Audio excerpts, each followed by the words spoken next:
Who needs a bullpen when you've got Nathan Eovaldi on the mound? On today's show, I'm talking about another complete game from Nathan Eovaldi, Marcus Semien's dominance atop the Rangers order, and do the Rangers have the best 1-2 punch in the American League atop their rotation? To get into all that and more on this episode of Locked On Rangers. Let's get into it.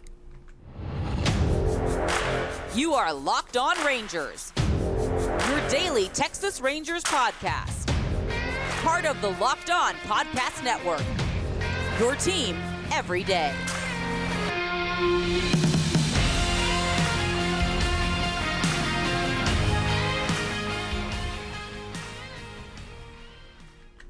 You are locked onto the Texas Rangers. I'm Bryce Patrick, a cripplingly addicted Texas Rangers fan since 2010, the founder and host for all 5 seasons of this Locked On Rangers podcast. Today is Wednesday, May 24th. Your Rangers are 30-18, still alone atop the AL West with now a 2-game lead after the Astros lost last night. Nathan Eovaldi was absolutely clinical in a complete game 1-run ball, nearly another complete game shutout, but he was absolutely exceptional last night against the Pirates in the 6-1 win. The Rangers gave him 2 runs in the top of the first inning, and that's all Nathan Eovaldi would need to go the distance in this one. He did it on only 104 pitches, allowed 6 hits, 1 walk, 5 strikeouts, and 1 earned run. Got a pair of double plays, both turned from Josh Young to Marcus Semien to the first baseman, Nathaniel Lowe.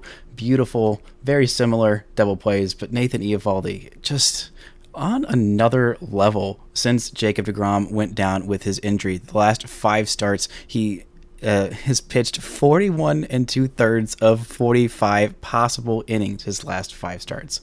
That's 10 outs that he has not recorded in the last 5 games. That's just absolutely absurd. Absolutely absurd level of going deep into games from the Rangers starter, who they desperately needed. After all these games that the bullpen has blown, it was not necessarily the closest game at the end. I mean, the Rangers got 2 runs in the top of the first, poured on 3 in the 6th, and then 1 more for good measure in the 8th. But the Rangers didn't have to use their bullpen at all in this one. They had, I believe, Will Smith was warming in the 8th inning. Nathan Eovaldi says, nah, chill, I got it, it's fine. I'm going to go out there and throw another CG, the second of the season, the only pitcher in baseball to throw multiple complete games at this point. And coming into this year, he only had 2 complete games before this in his career.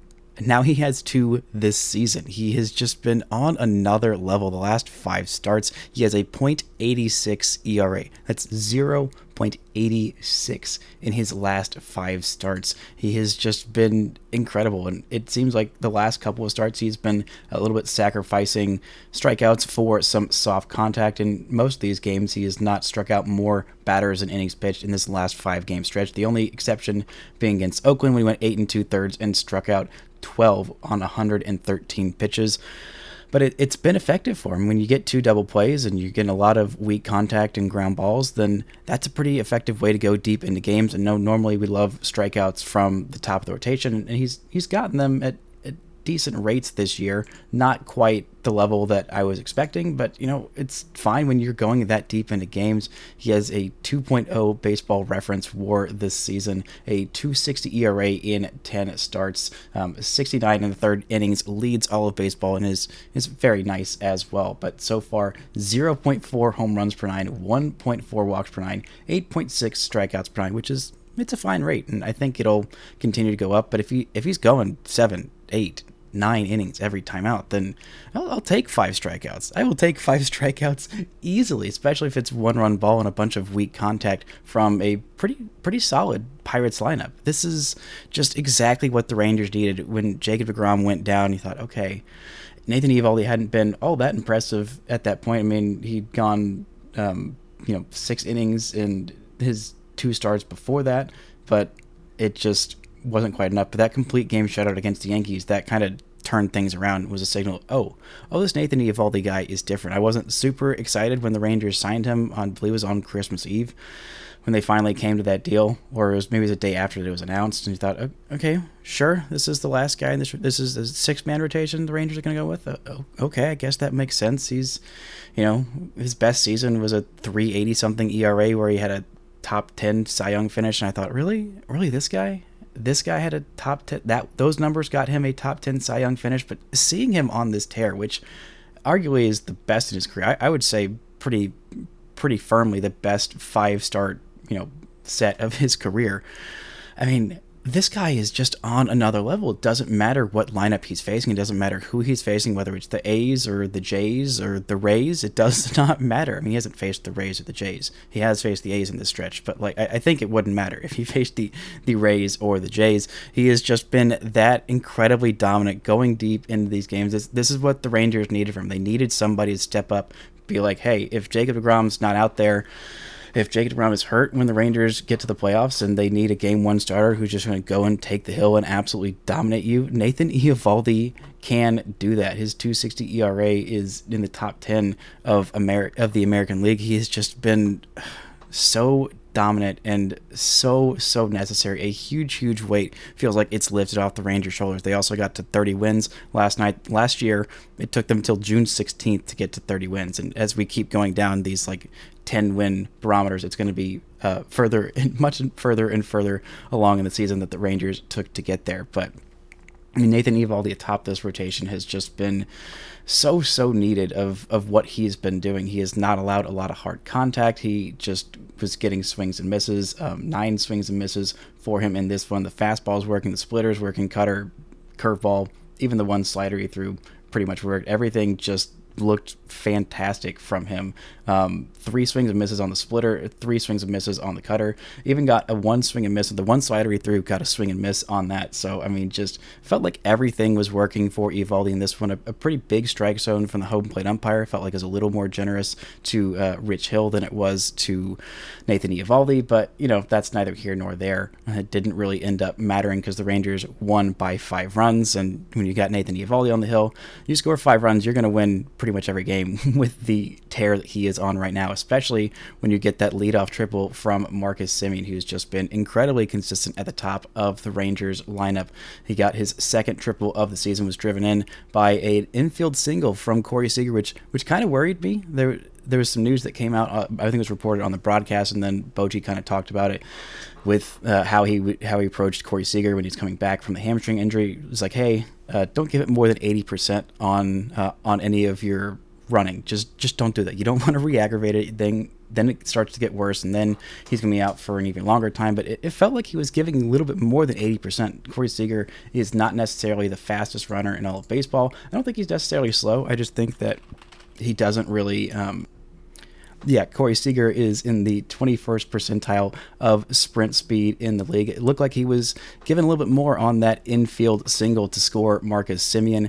Then he made another really great base running play when he was on second base after Nathaniel Lowe got on. Carlos Santana was ranging into foul territory, and he made a difficult play. He had to go pretty far into foul territory and was right up against the net, kind of struggled after he caught it, kind of fell against the net, had to brace himself, and it was a really tough throw to make. But Seager made a great play to tag up there, see that it was going to be a difficult play, and get to third base. And then because of that, he ended up scoring on a balk by Rich Hill. The Rangers scored 2 runs by balk in this one. I mean, Rich Hill was pretty ticked off that he was called for the balk. I didn't quite see it. I mean, I watched it. I mean, defining a balk is one of the more difficult things to do in all of baseball. The second balk by the reliever, that was a pretty obvious one that scored the second Rangers run via balk. Just kind of a fun little note to see the Rangers getting a pair of runs scored via balk. But I mean, Marcus Semien starting this game off with a triple. I mean, I don't know, maybe it should have been like a double and an error. It's just a really weird misplay by the Pirates center fielder, but hey, it still counts as his second triple of the year, and it just shows you Marcus Semien is deserving all the good bounces that are going his way because he has been so incredibly valuable for the Rangers atop their lineup, because he is MLB's leader, and we're going to get into what that means for Marcus Semien, how good he has been, and why he just needs to be appreciated a little bit more, but as well as the Rangers having the top two in all of the American League. But first, this episode is brought to you by RocketMoney. RocketMoney is a personal finance app that helps you find and cancel all your unwanted subscriptions, monitors your spending, and helps you lower your bills all in one place. Do you know how much your subscriptions are really costing you? Most Americans think that they spend around $80 a month on subscriptions, but the actual total is closer to $200. And if you don't know exactly how much you're spending every month, you need RocketMoney. Over 80% of people have subscriptions that they forgot about, and chances are you're one of them. Like that Stars app, you watch just that one show or that free gaming trial that you never actually used. RocketMoney will quickly and easily find subscriptions for you, and for any that you don't want to pay for anymore, you can just hit cancel, and RocketMoney will cancel it for you. It is that easy. RocketMoney also helps you manage your finances all in one place and automatically categorizes all of your expenses so you can easily track your budget in real time and get started on if anything looks off. Over 3 million people have used RocketMoney, saving the average person up to $720 a year. Stop throwing your money away, cancel unwanted subscriptions, and manage your expenses the easy way by going to rocketmoney.com/lockedonmlb. That's rocketmoney.com/lockedonmlb. rocketmoney.com/lockedonmlb. Now, Marcus Semien has been incredible, and shout out to the Everydayers for making Locked On Rangers your first listen every day. On tomorrow's show, we might have a crossover with Ethan Smith of Locked On Pirates, depending on if we can get that scheduled down. The Rangers take on the Orioles this weekend. You can catch every pitch with the hometown broadcast on SiriusXM. Just download the SXM app and search Rangers. Now, Marcus Semien, according to Baseball Reference, is the most valuable player in all of baseball this season, which is, I knew he was up there. I knew that he was up there, but looking this up a couple of days ago, when I looked it up a couple of days ago, Marcus Semien was at 3.0 Baseball Reference WAR the last 2 games. He's somehow gone down 0.1. I don't know, but through 46 games at 3.0 WAR, that was on pace to finish at 10.6 Baseball Reference WAR, which, just for reference, if you don't know how great that is what Aaron Judge did last year when he set the American League home run record, one that had stood for 61 years. I mean, while playing center field and slashing, I think, like 307 and on base of like 430 and slugging like 8 billion. Like that's the kind of pace that Marcus Semien is on, and it's not just Baseball Reference WAR that loves him. He's also up there in Fangraphs WAR. Last I checked, he was second, according to Fangraphs, in WAR.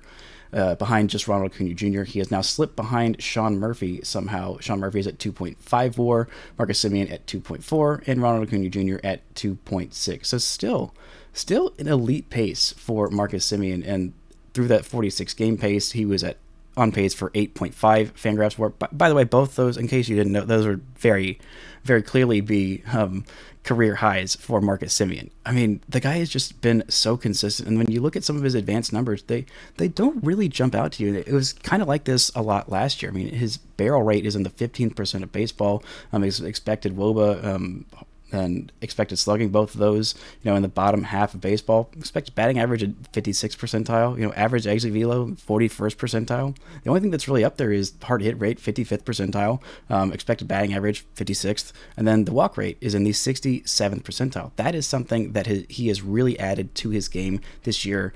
10.7% walk rate this year, which is behind 11.6 his 2019 total. That would have been his career high. I feel like a couple weeks ago he was at somewhere around 12%. Maybe he'll get that back up, but that is one of the big things that has led to his success so far this season. He is not striking out at all. He is putting the ball in play. He is hitting it fairly hard, and he is in the top 14% of sprint speed. So he is able to, get himself a few more extra base hits than the average guy and a few more infield singles than the average guy, and his defense has been fantastic. He's in the 98th percentile of outs above average, and I think that's part of why Baseball Reference WAR likes him a little bit better. They liked him a lot better last year. They loved his defense, and Fangraphs didn't as much for whatever reason. I think Fangraphs is kind of changing whatever they're doing, or maybe this year with the band shift. I think that's kind of showing a lot more value, and Bruce Bochy kind of talked about it. I believe it was on the radio show. He talked about Marcus Semien,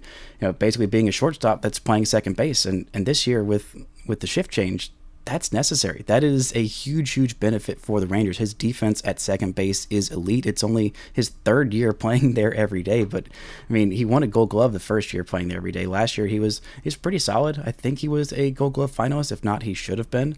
Wasn't necessarily the best, but was still very valuable. And this year, having a shortstop's range and a shortstop's arm, even though his arm straight's in the 22nd percentile, I think part of that is just him being at second, and he's not necessarily uncorking a whole lot of really hard throws at second. He's just throwing it to first or flipping it to the shortstop to turn a double play.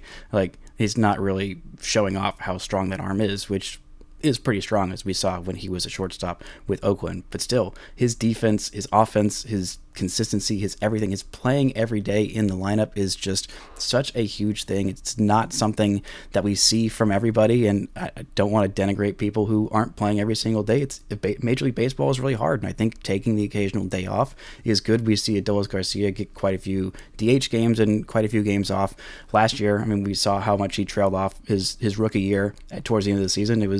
Major League Baseball is a freaking grind. Even if you're healthy the entire time, there's always a little something that's going to be bugging you, whether it's bad enough to put you on the IL.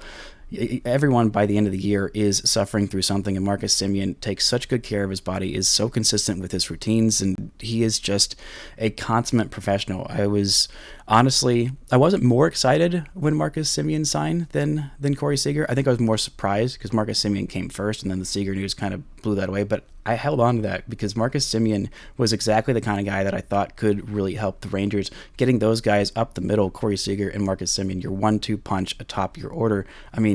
It's not the best in all of baseball, but it's way up there. It's definitely, I think, the best middle infield in all baseball. I feel really confident saying that because the Rangers have just been so good up the middle with Seager and Semien. The offense, the defense they bring, more so the defense with Semien, but the base running, just the everything about him. He is not the flashiest guy. He is not the most boisterous of personality. And I do wish some of these Rangers had a little bit more personality just to show off and be a little more fun, do some goofy things on Twitter. But you know what? They're just good baseball players. And honestly, that's fine. They're winning baseball games. They're being good at baseball. And that's what Marcus Semien does every freaking day. He is underappreciated, and I think that he should be overappreciated. This would be the second time he would be an all-star. He has got to be a surefire lock to be an all-star this year. He's been the best second baseman in all of baseball. He's been one of the best players in all of baseball, and I think it's about time the league kind of really appreciated that. I mean, that he did have that 1 year in Toronto where everyone's like, oh wow, he's pretty good. And then in 2019, he had that career year with Oakland where everyone's like, I guess he's pretty good. And then they kind of forget because he's not the guy to go and make it all about him. But he has just been so incredibly important for this Rangers team that I think that he really, really needs to be celebrated because, I mean, he was part of that $500 million infield. Everyone kind of focuses on Corey Seager because he got the 10-year deal versus the 7-year deal, and over $300 million versus $175 million. I mean, $175 million is no chump change. Like, that is a big old contract for a guy who has been working his butt off and has gotten better and better and better each year. He is on pace for just all kinds of different career highs for this year, including the WAR numbers at 866. I believe that would be a career high in OPS for him in a single season. He might have had a little bit better OPS in 2019 because that was his career high. No, 892 that year. 866 is it would be the third best. It would be below 2021 and 2019. I think he can get that number back up. It was around 875 a couple days ago. I mean, Marcus Semien is so consistent, and he hasn't really even gone on a big home run stretch. He only has 7 home runs through 48 games. That's on pace for about 20, a little under what he did last year in 26. I think he's going to have a massive tear that he goes on and, continues to build on that huge WAR lead he has on the team, and maybe even ends the year with a better Fangraphs WAR than Ronald Acuna Jr. That might be something crazy, but I mean, this is MVP level stuff. This is a guy who is an MVP candidate, who has finished top three different times, and the last time he did, the only people who were ahead of him were Shohei Ohtani doing ungodly things that we have never seen in the history of sports or baseball, and his teammate Vladimir Guerrero Jr., who was just on an absolute tear, was the best hitter on the planet, versus a guy who was one of the top 25 pitchers on the planet and the second best hitter. Like that's the only reason he finished third that year. But I mean, this guy is incredible. He should not be overlooked as the Rangers star, and it is time to give Marcus Semien all the flowers that he so rightly deserves. And I also want to give a shout out to Josh Young, who is still on a freaking heater. 3 home runs in his last 3 games, has a 7-game hit streak where he's hitting 400 on base of 483 and slugging 800 during that streak. Shouts to Josh Young, continuing to put his name atop that AL Rookie of the Year leaderboard. But we're going to talk about the Rangers having the top two in all of the American League, maybe number 1 top 2 punch atop their rotation in all of the American League. But first, this episode is brought to you by Birddogs. It is summertime, which means it is short season. And if you want to get yourself a new pair of shorts that are going to make you look good, feel good, and you can wear everywhere, then you have got to get yourself some Birddogs. I have felt great in these Birddogs they sent us. They are fantastic. They are so comfortable. They come with a little inner lining. They make your legs look good. They got all kinds of different options for colors and length of inseam. If you're feeling like a short inseam kind of guy, you're feeling that kind of confidence, then you can go ahead and get those. If you're a little more traditional and showing a little less leg, a little more reserved, then you can go ahead and get those as well. But they are just so light and so breezy. You can go on a long walk in summer and not feel like you are just sweat through your shorts. They feel so comfortable going out there, even in the Texas heat. I have loved these Birddogs, and you're definitely going to want to get yourself a pair of Birddogs. So go to birddogs.com/LockedOnMLB, and when you enter promo code LockedOnMLB, they'll throw in a free custom Birddogs Yeti style tumbler with every order. Go get yourself some Birddogs.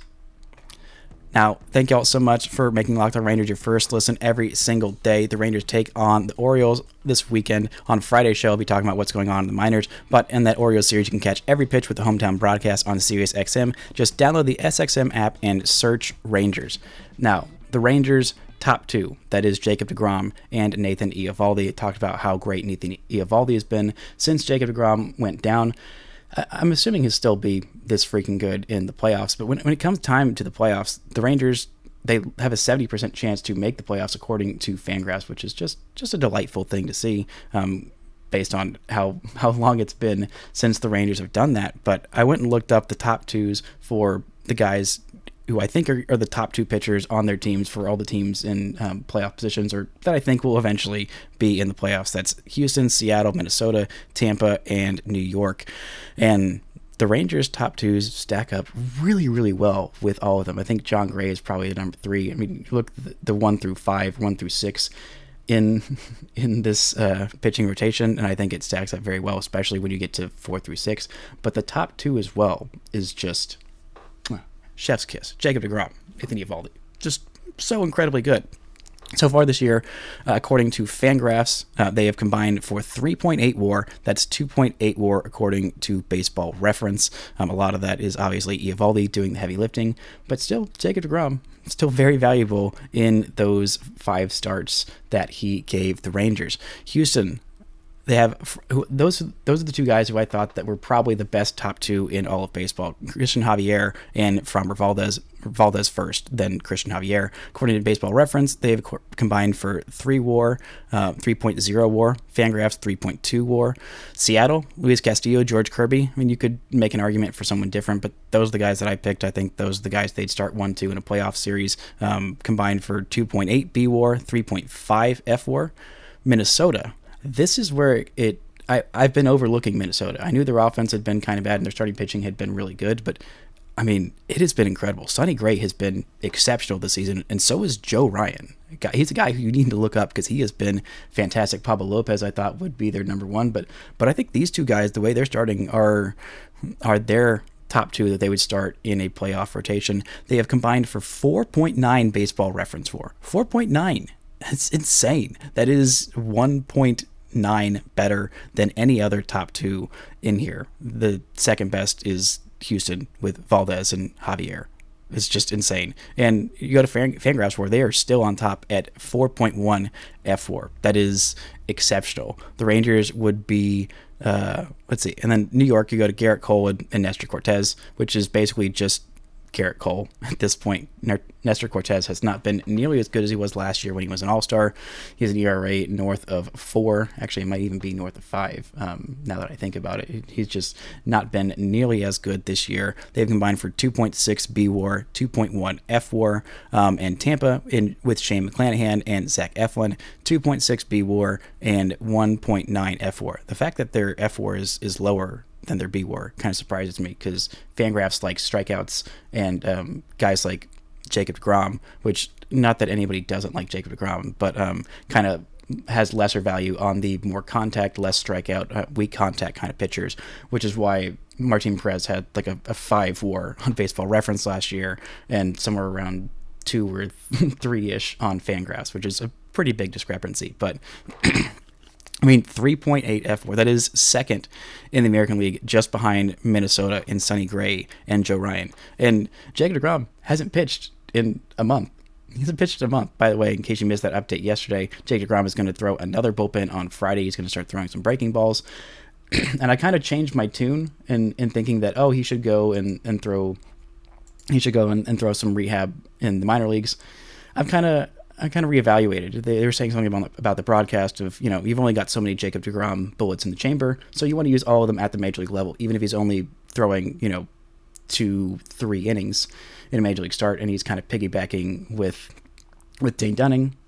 You want to throw those in a major league game where you are trying to win major league games. And I thought, actually, yeah, no, that makes sense. If you think he's ready to face hitters, even if it is in a little bit lower of a capacity, even if he's not 100% back to his full self, we've seen how good even like a 90% of a Jacob deGrom is. It's still insanely good. Jacob deGrom has been worth 1.4 Fangraphs WAR in 6 starts, 30 and a third innings pitched, and Nathan Eovaldi 2.4 WAR, which I believe leads all of the American League pitchers and is behind just who is it? Zach Gallen in all pitchers in general, which is just pretty impressive and kind of shows you how much Fangraphs really, really loves what he has been doing so far this year. But I am really impressed with this top 2. I think they stack up really well, and frankly, in a playoff series, I trust Nathan Eovaldi and Jacob deGrom more than I trust any of these other top 2s. I mean, Jacob deGrom is better